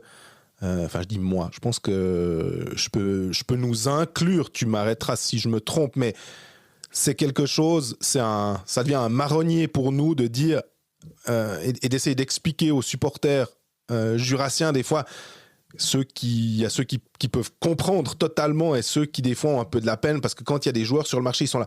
Et pourquoi pas X au HC Ajoie? Ouais, mais X, il gagne 400 000 francs, ou en tout cas, c'est un joueur qui est très très bien payé dans un club. Il peut pas arriver à Ajoie, quoi. On va dire que ce serait totalement logique de se relancer, mais il y a des contingences qui font que financièrement, c'est pas possible. Donc, c'est tellement difficile. Ajoie doit arriver gentiment. Après, je comprends, en voyant Holton, en voyant Ambry, en voyant Langnau, en voyant Ambry, qui arrive finalement à faire en sorte que des joueurs suisses de valeur, on peut avoir Dario Burgler, on peut avoir André Heim, on peut avoir Julian Schmutz, ces joueurs-là suisses qui sont meilleurs, c'est terrible de se dire qu'il y avait Dario Rohrbach à Ajoie et puis de le voir finalement éclore. Mais après, il faudra qu'ils soutiennent ça sur une autre saison. Mais tu te dis, tu l'avais finalement, et il est parti à Langnau, puis maintenant il est trop cher pour Ajoie finalement. Il peut pas retourner là-bas, en tout cas pas dans l'immédiat. Donc ça sera toujours difficile. Soit tu as des jeunes que tu peux lancer, et c'est pour ça qu'on trouvait que c'était bien qu'il y ait Louis Robin, on trouvait bien qu'il y ait Ken Sopa, mais dès qu'un jeune va marcher, alors soit tu le signes 2 ans, tu arrives à le signer 2 ans et finalement tu arrives à le garder encore un peu, ou soit tu tentes des projets qui ont moins marché, mais c'est sur le marché des joueurs suisses, ça reste super compliqué, quoi. Ouais, absolument. Après, voilà, je regarde dans le contingent du HC Holton, c'est vrai que si, dans l'optique d'un barrage, tu peux avoir assuré la venue d'un Simon Sterky, par exemple, qui joue avec les étrangers, qui joue avec Faye Asselin du côté d'Holton, c'est bien joué parce que c'est un joueur qui a 25 points en 42 matchs cette saison avec Holton. C'est quelqu'un qui est capable de faire la différence justement contre une équipe genre La Chaux-de-Fonds ou Bâle à ce niveau-là. Et donc, tu ajoutes des joueurs qui vont compenser. Pas au niveau de la qualité, bien sûr, si tu remplaces Eisen, admettons, parce que tu devrais bien enlever des attaquants étrangers par un Simon Sterky, c'est quand même mieux, c'est quand même bien joué. Donc je pense que le coup de billard à 3 bandes de Julien Vauclair actuellement est intelligent et intéressant. Par contre, Chaux-de-Fonds, ils doivent vraiment se dire qu'ils font rien pour aider, ils font tout pour les emmerder du côté de Chaux-de-Fonds. On accepte de libérer Christian Volvend pour aller à Holton, mais alors Holton, vous montez pas, on est bien d'accord? Ok, d'accord, on fait ça. Et après, on renforce Holton, adversaire au premier tour du HC La Chaux-de-Fonds. Et de vraiment se dire que la guerre entre... guerre, c'est un bien grand mot. La guerre entre intestine entre les deux clubs de l'arc jurassien doit être assez... même en étant plus dans la même ligue, ils arrivent encore à se mettre des bâtons dans les roues.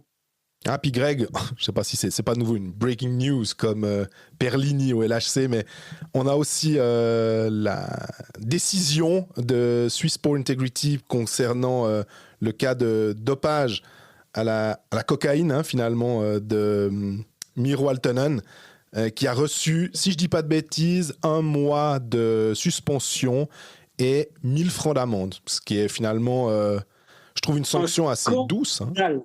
Un scandale. Non, vraiment, moi, je suis franc fou en voyant ça. Donc là, on se retrouve, ces dernières années, les 4 dopages en National League. Il y a eu Corey Conacher qui a pris 3 mois pour l'insuline. Pour l'insuline. On a eu Alexis Peltonen-Davos qui prend 3 mois pour l'insuline également. Ce qu'on rappelle, Peltonen, le cas, c'est le HC Davos a oublié d'envoyer un formulaire pour dire si jamais machin est diabétique depuis son enfance, il doit prendre ça, parce qu'en gros, c'est son problème de santé. Donc c'est le ou la secrétaire qui a oublié d'envoyer un fax, en gros, je caricature à peine. Et il prend 3 mois. Et là, on se retrouve avec un joueur qui prend une substance, certes, qui ne va pas améliorer sa performance sur la glace, la cocaïne, vu qu'ils l'ont mentionné. Mais on a un joueur qui prend de la cocaïne et qui prend 1 mois, alors que c'est une erreur grave de sa part. Oui. Alors que Peltonen et Conacher prennent 3 fois plus, alors qu'ils sont dans... C'est plus un problème administratif. Mais nous, on marche complètement sur la tête avec cette décision. Ouais, je suis totalement d'accord. On en avait parlé d'ailleurs dans ce qui nous avait fait mousser. C'était, je crois, notre première capsule.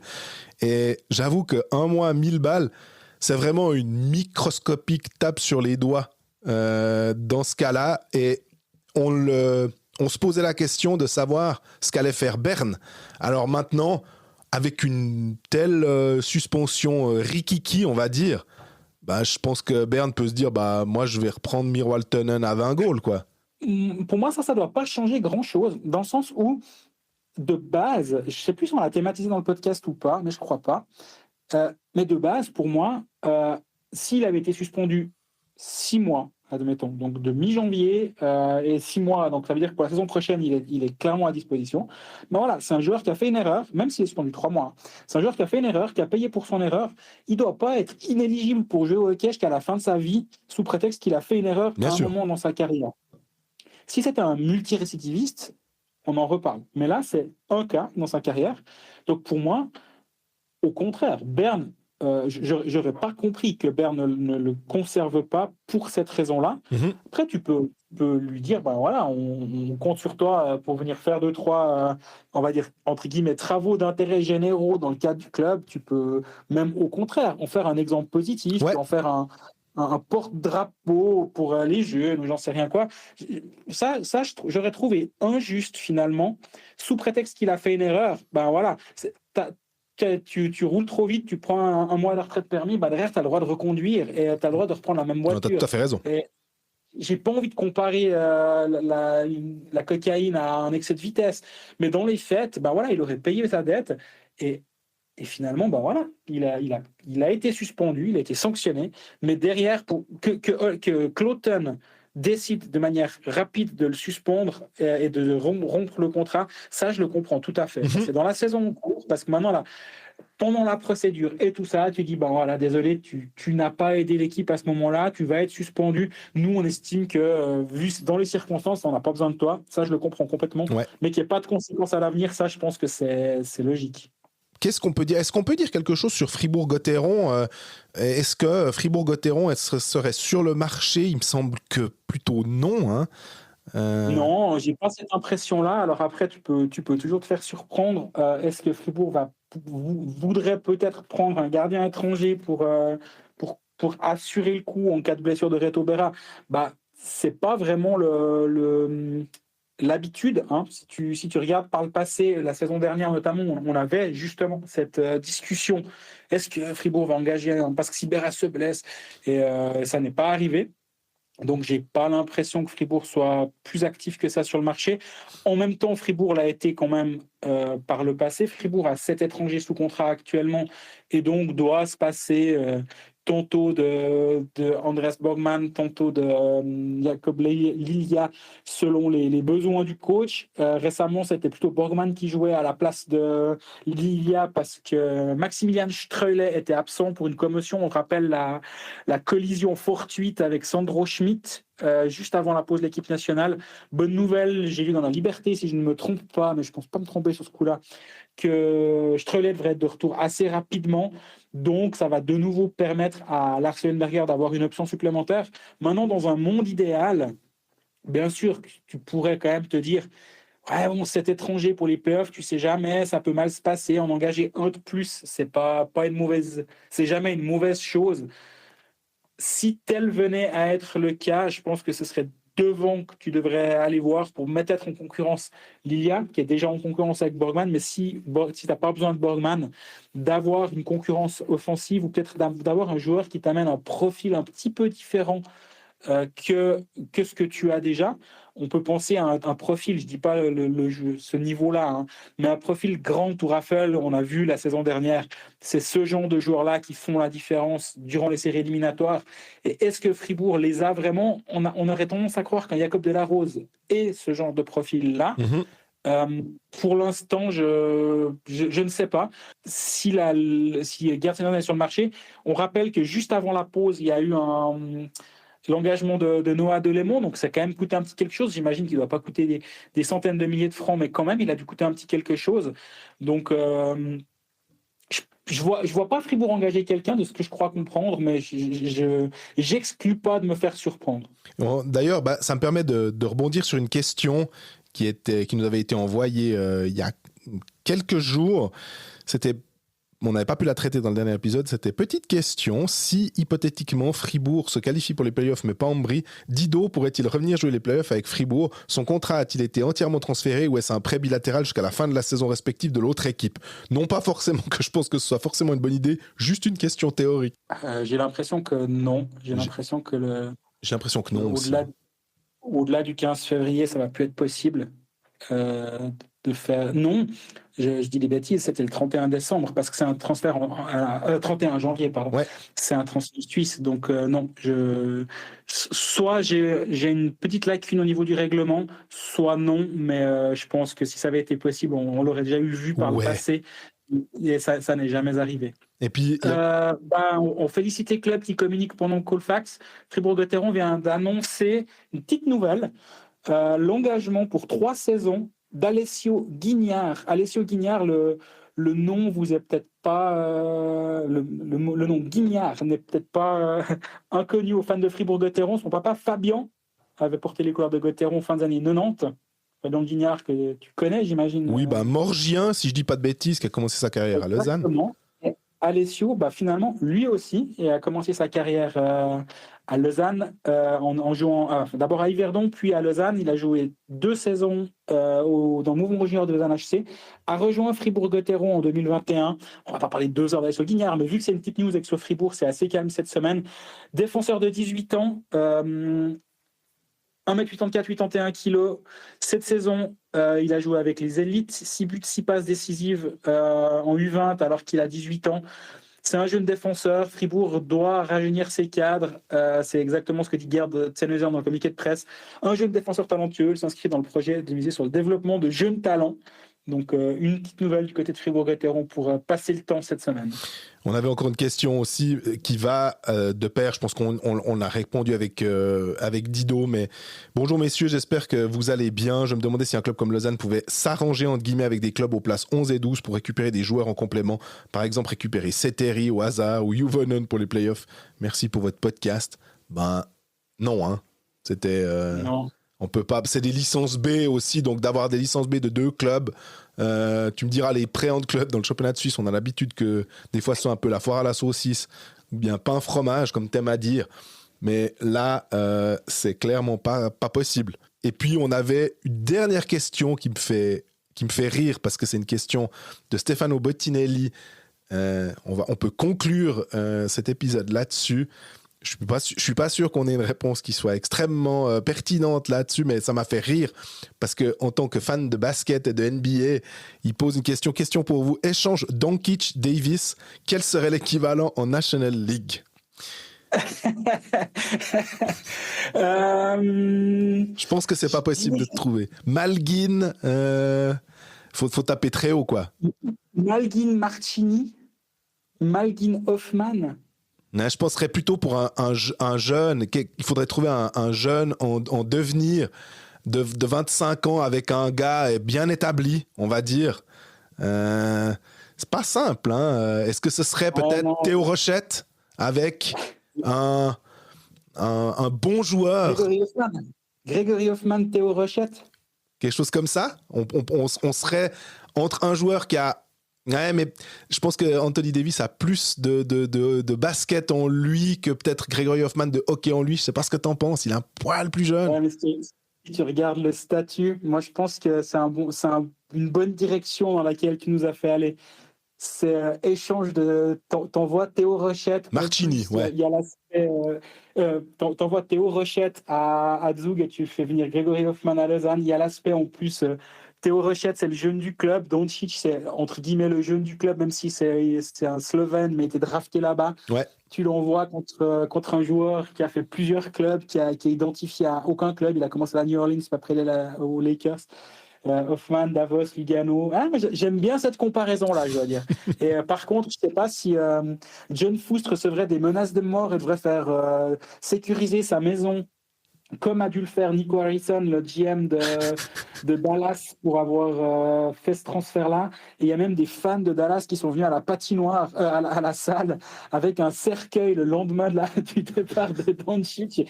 Je pense pas qu'on arriverait à ces latitudes-là, mais ouais, j'aime bien la question parce que ça permet de réfléchir un tout petit peu à un truc différent. Donc, un grand merci.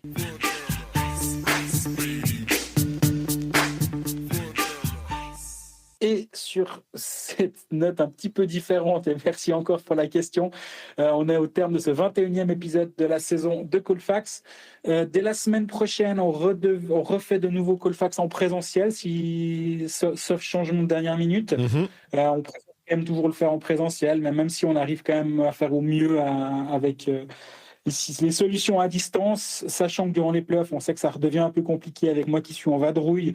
À moins qu'on ait un Lausanne-Genève, et du coup, là, ça va être un peu plus calme niveau déplacement, mais ça, on n'y est pas encore. D'ici la semaine prochaine, on est toujours réactif sur les réseaux sociaux en cas de nécessité, en cas de questions. On répond volontiers à toutes vos questions et on les intègre à notre podcast quand on y arrive et quand ça fait sens dans notre construction d'épisodes. Donc, merci beaucoup. On rappelle à ceux qui sont inscrits le 11 mars prochain à la brasserie du Dr Gabs, on va enregistrer l'épisode en direct. Il n'y aura pas de Securitas à l'entrée, mais par contre, il y aura quand même une limite de place à disposition. Donc, pour l'instant, on a bloqué les entrées en attendant de voir si on arrive à construire une annexe supplémentaire à la brasserie. Je ne crois pas que ça va être fait, mais voir si on peut rajouter quelques places. Si oui, on vous en parlera évidemment. Et d'ici la semaine prochaine, abonnez-vous à nos différents réseaux, que ce soit sur Facebook, Instagram, Twitter. Et on est disponible sur Spotify, YouTube, Apple Podcast, SoundCloud, etc. Et un immense merci pour votre fidélité. Et à la semaine prochaine. Et à bientôt.